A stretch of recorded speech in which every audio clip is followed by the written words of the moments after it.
Hello guys, വീണ്ടും ഞാൻ വന്നു. കുറച്ച് ഗ്യാപ്പായി പോയി. അപ്പോൾ ഇന്നത്തെ യാത്ര ഹൈദരാബാദിലേക്കാണ്. ഒരു മൂവി ഷൂട്ടിംഗ് ലൊക്കേഷനിലേക്കാണ് നമ്മുടെ യാത്ര, ഒരു തെലുങ്ക് പടം.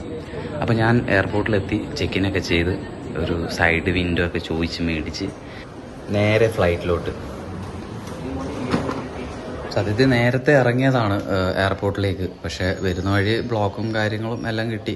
പിന്നെ ഞാൻ ആ ലോഞ്ച് ആക്സസ് ഒന്ന് കയറണമെന്നുള്ളൊരു പരിപാടിയും കൂടെ ഉണ്ടായിരുന്നു, പക്ഷെ അത് പാളി. ലേറ്റായപ്പോൾ പിന്നെ എങ്ങനെയെങ്കിലും ചെക്ക് ഇൻ ചെയ്യണം, അങ്ങനെ കുറേ കാര്യങ്ങളായിട്ട് ഓടിപ്പിടിച്ച് എങ്ങനെയൊക്കെയോ ഇവിടെ എത്തി. ഇപ്പോൾ തന്നെ നല്ല ലേറ്റായിരുന്നു, പിന്നെ ഓടിപ്പിടിച്ച് വന്ന് ചെക്ക് ഇൻ ചെയ്ത് കയറുക ചെയ്ത്.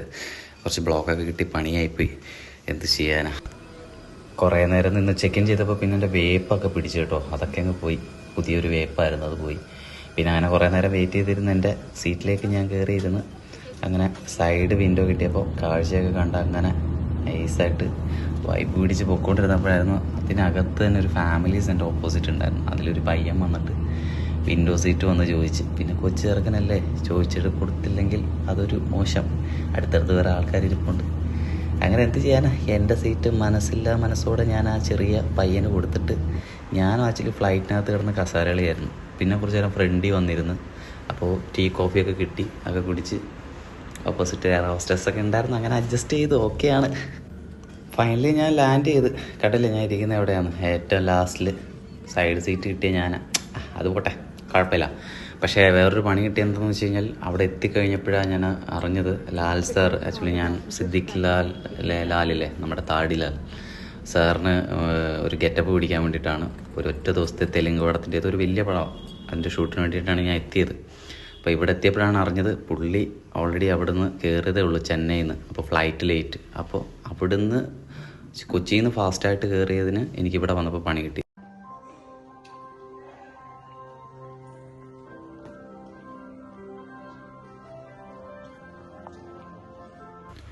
കുറച്ച് നേരം എയർപോർട്ടിലൊക്കെ അങ്ങനെ ഇരുന്ന് അങ്ങനെ ടൈം പോയി. ഫോണിൽ ചാർജൊക്കെ തീർന്നപ്പോൾ ചാർജൊക്കെ കുത്തിയിട്ട് ഒരു സിനിമയൊക്കെ കണ്ട് അങ്ങനെ അവിടെ കുറച്ച് നേരം അങ്ങനെ ടൈം അങ്ങ് സ്പെൻഡ് ചെയ്തു. വേറെ എന്ത് ചെയ്യാനോ. അത് കഴിഞ്ഞപ്പോഴത്തേക്കും നമ്മുടെ സാറ് വന്നു. സാർ കണ്ടു, ഒന്ന് ചിരിച്ചു. ഞാൻ ആദ്യമായിട്ടാണ് സാറിൻ്റെ കൂടെ വർക്ക് ചെയ്യണേ. സാർ അടിപൊളി മെമ്പറാണ് കേട്ടോ. അടിപൊളി പറഞ്ഞാൽ നൈസ് മെമ്പറാണ് പുള്ളി. ആ കാണുന്ന ഇതൊക്കെ കണ്ടപ്പോൾ ഞാൻ കരുതി ചീത്ത പറയും അങ്ങനെയൊക്കെ ആയിരുന്നു, പക്ഷെ അങ്ങനെയൊന്നുമില്ല.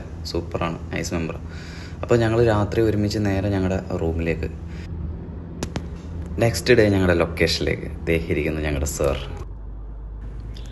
സാർ അവിടെ ചെന്നൈയിൽ വേറൊരു തമിഴ് പടത്തിൻ്റെ ഷൂട്ടാണ്. അപ്പോൾ അവിടെ അതും കഴിഞ്ഞിട്ട് പുള്ളി ഇന്നലെ വന്ന ഒരു ക്ഷീണവും കാര്യങ്ങളൊക്കെ ആയിരുന്നു. പക്ഷെ രാവിലെ ആയപ്പോഴത്തേക്കും പുള്ളി ഫുൾ ഓണ്, ഭയങ്കര കമ്പനി. രാമോജി ഫിലിം സിറ്റിയിലായിരുന്നു ഞങ്ങളുടെ ഷൂട്ട്. അപ്പോൾ റൂമിൽ നിന്ന് കുറച്ച് ദൂരം ഉണ്ടായിരുന്നു. അപ്പോൾ സാറ് രാവിലെ സംസാരിക്കുകയൊക്കെ ചെയ്തു. ഒരു താടി സെറ്റപ്പ് ലുക്കായിരുന്നു ചെയ്യാനുണ്ടായിരുന്നത് അന്ന്. മേക്കപ്പ് ചെയ്യാനും ലുക്ക് പിടിക്കാനും ഒരു താടി സെറ്റപ്പായിരുന്നു ഉണ്ടായിരുന്നത്. കാര്യങ്ങളൊക്കെ പറഞ്ഞ് അങ്ങനെ ഞങ്ങൾ ഫൈനലി രാമോജി ഫിലിം സിറ്റിയിലേക്ക് എത്തി. രാമോജി ഫിലിം സിറ്റിയിൽ ഞാൻ ഒരുപാട് തവണ വന്നിട്ടുണ്ട്, ഒരുപാട് പടങ്ങളുടെ കാര്യങ്ങൾക്കായിട്ട് വന്നിട്ടുണ്ട്. ബട്ട് അതിനകത്തേക്ക് എൻട്രി ഫീ തന്നെ എങ്ങാണ്ട് 300, 400, 600 സംതിങ് ആണ്, എനിക്ക് അറിഞ്ഞുകൂടാ കറക്റ്റായിട്ട്.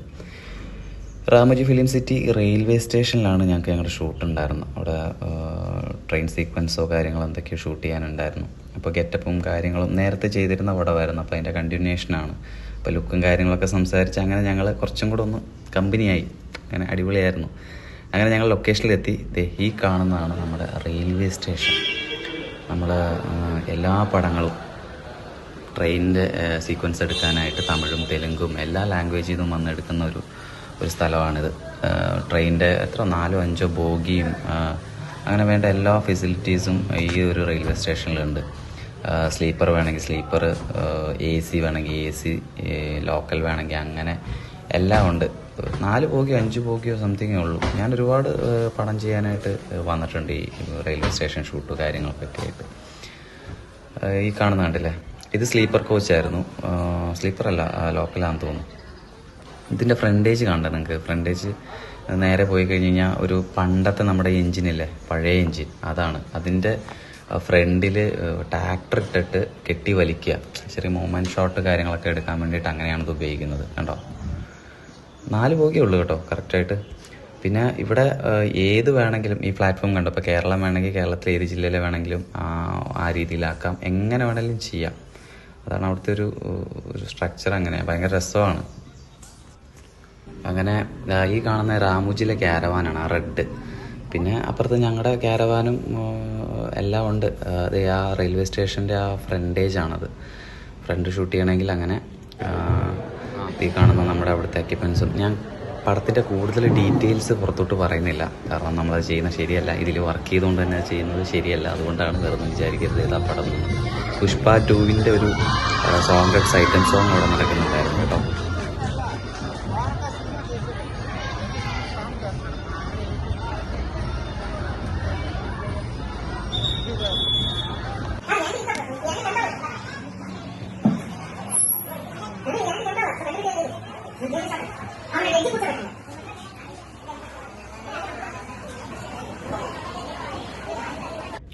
അങ്ങനെ ഞങ്ങളുടെ ഷൂട്ടെല്ലാം കഴിഞ്ഞു. ഞങ്ങൾ അന്ന് രാത്രി തന്നെ 9:30-ക്കായിരുന്നു ഞങ്ങളുടെ ഫ്ലൈറ്റ് ഉണ്ടായിരുന്നത്. അപ്പോൾ രാത്രിയിൽ ഷൂട്ടും കാര്യങ്ങളൊക്കെ കഴിഞ്ഞ് രാമുജി ടാറ്റ ബൈ ബൈ പറഞ്ഞു പുറത്തേക്ക് ഇറങ്ങി. അപ്പോൾ അതേ കണ്ടില്ല, ഫുള്ള് ലൈറ്റാണ്. ഭയങ്കര ദീപാവലിക്ക് എന്തോ അവിടെ ഭയങ്കരമായിട്ട് ഇത് ചെയ്തിട്ടുണ്ടായിരുന്നു, ലൈറ്റപ്പും കാര്യങ്ങളൊക്കെ. ഭയങ്കര രസമായിരുന്നു. എല്ലാം കഴിഞ്ഞ് ഫൈനലി ഞങ്ങൾ തിരിച്ച് ഞങ്ങളുടെ എയർപോർട്ടിലേക്ക് എത്തി. ഏകദേശം ഒരു 8 മണി 7:30 എങ്ങാണ്ടായപ്പോൾ എയർപോർട്ടിലേക്ക് എത്തി. 8 മണിക്ക് നമ്മൾ അവിടെ ചെക്ക് ഇൻ ചെയ്യണമല്ലോ. സോ ആ സമയമായപ്പോഴത്തേക്ക് ഞങ്ങൾ അവിടെ നിന്ന് എത്തി. മേക്കപ്പൊക്കെ റിമൂവ് ചെയ്യാനൊരു അരമണിക്കൂർ എടുത്തു. അതെല്ലാം കഴിഞ്ഞ് ഒരു 7 മണിയൊക്കെ ആയപ്പോഴത്തേക്ക് അവിടെ നിന്ന് ഞങ്ങൾ ഇറങ്ങി. 7:30 7:45 ഓൾമോസ്റ്റ് ആയപ്പോഴത്തേക്ക് എയർപോർട്ട് എത്തി എന്നാണ് എൻ്റെ ഒരു ഓർമ്മ. കറക്റ്റ് ഓർമ്മ കിട്ടുന്നില്ല. അങ്ങനെ അവിടെ എത്തി. ഞങ്ങൾ ചെക്ക് ഇൻ ചെയ്തു. അവിടെ കയറി ബോർഡിങ് പാസ്സൊക്കെ മേടിച്ചിട്ട് ഞാൻ നേരെ പോയത് നമ്മുടെ ഗേറ്റ് നമ്പർ 7 ആയിരുന്നു. ഞാൻ സാറും സാറിൻ്റെ കൂടെ ഒരാളുണ്ടായിരുന്നു. അവർ രണ്ടാളും അവിടെ ഗേറ്റിൻ്റെ അവിടെ പോയി. ഞാൻ അവിടെ നിന്ന് നേരെ എന്ത് ചെയ്തു, ലോഞ്ചിലേക്ക് പോയി. കാരണം 9:30-ക്കാണ് ഫ്ലൈറ്റ്. ഒരുപാട് നേരം സമയമുണ്ട്. അപ്പം ഞാൻ ഇതുവരെ ലോഞ്ചിൽ കയറിയിട്ടില്ല. ഫസ്റ്റ് ടൈമാണ് ലോഞ്ച് ആക്സസ് എങ്ങനെ ഉണ്ടെന്നൊന്നും അറിയാമെന്ന് കരുതിയിട്ട് അവിടെ നിന്ന് നേരെ അവരെ അവിടെ ഇരുത്തിയിട്ട് വെച്ച് പിടിച്ച് ലോഞ്ചിലേക്ക്. അവിടെ എനിക്കറിയത്തില്ല അവിടെ എവിടെയാണ്. ഞാൻ പറഞ്ഞ ഹൈദരാബാദ് എയർപോർട്ട് കുറച്ച് ഭയങ്കര വലുതാണ്. എവിടെയാണെന്നൊന്നും അറിയില്ല. കുറേ നേരം അവിടെ അങ്ങനെ അങ്ങോട്ടും ഇങ്ങോട്ടും നടന്നു. പിന്നെ 1-2 പേരോട് ചോദിച്ച് എങ്ങനെയാന്നൊക്കെ പോയി ചോദിച്ച് എന്തോ താഴെ എവിടെ ആയിരുന്നു, അത് അണ്ടർഗ്രൗണ്ടിലോ എങ്ങാണ്ടായിരുന്നു ലോഞ്ച് ഉണ്ടായിരുന്നത്. ഗേറ്റ് നമ്പർ 7 കിട്ടി. ഞങ്ങളവിടെ സാറും കൂടെ ഉണ്ടായിരുന്ന ഒരാളും പറഞ്ഞില്ല, ആളെ എവിടെ എടുത്തിട്ട് അങ്ങനെ ഫൈനലി ഞാൻ ലോഞ്ച് കണ്ടുപിടിച്ച് അവിടെ കയറി. എനിക്കറിയില്ല കേട്ടോ ഇതെങ്ങനെയാണ് പരിപാടി എന്നൊന്നും. എൻ്റെ കാർഡ് ഉണ്ടായിരുന്നു, SBIയുടെ ഒരു കാർഡ് ഉണ്ടായിരുന്നു. ആ കാർഡ് വെച്ച് നേരെ ആക്സസ് കിട്ടി.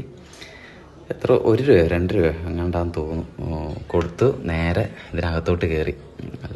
ബോർഡിംഗ് പാസും ഇതൊക്കെ വേണം, അതെല്ലാം കാണിച്ച് നേരെ അകത്തോട്ട് കയറിയപ്പോൾ എൻ്റെ എന്തൊരു തിരക്കാന്നറിയാം. ഭയങ്കര തിരക്ക്. എയർപോർട്ടിൽ വന്ന ഒരു 70% ആൾക്കാർ അവിടെ തന്നെ ഉണ്ട്. ഒരുപാട് വെറൈറ്റി ഫുഡുകളുണ്ടായിരുന്നു കേട്ടോ. അപ്പോൾ ഞാൻ തന്നെ ഇങ്ങനെ കിടുങ്ങിപ്പോയി. എൻ്റെ അമ്മ ഇതെന്തോ ഇത്ര സാധനം, ഇത് എവിടെ നിന്ന് തുടങ്ങും എന്ത് തുടങ്ങും എന്നൊന്നും അറിയില്ല. ഒരുപാട് ഫുഡ് പറഞ്ഞാൽ ഒരുപാട് ഫുഡുണ്ട്. ഞാനാണെങ്കിൽ എന്ത് ചെയ്തു, കുറച്ച് കൊക്കക്കോള എടുത്തു, പിന്നെ കുറച്ച് റൈസ്, പിന്നെ എന്തോ ഒരു ചൈനീസ് ചിക്കനോ അങ്ങനെ എന്തോ ഒരു സംഭവം, അതെല്ലാം കൂടെ എടുത്തിട്ട് ഒരു സൈഡിൽ പോയിരുന്നിട്ട് നമ്മൾ നമ്മുടെ കലാപരിപാടി അങ്ങോട്ട് തുടങ്ങി. അപ്പോൾ ടൈമുണ്ടല്ലോ, അപ്പോൾ ഒരുപാട് നേരം സമയമുണ്ട്. ഒക്കെ അങ്ങോട്ട് കഴിക്കാൻ തുടങ്ങി. അപ്പോൾ ഒരു സൈഡിൽ നിന്ന് എല്ലാം നോക്കി. എല്ലാം അടിപൊളി ഫുഡ്, നൈസ് ഫുഡ് എന്ന് പറഞ്ഞാൽ പൊളി ഫുഡാണ്, കിടു ഫുഡാണ്. ഞാൻ ഇച്ചിരി മറ്റേ പെപ്സി കൊക്കക്കോളയുടെ ഒക്കെ ആളാണ്.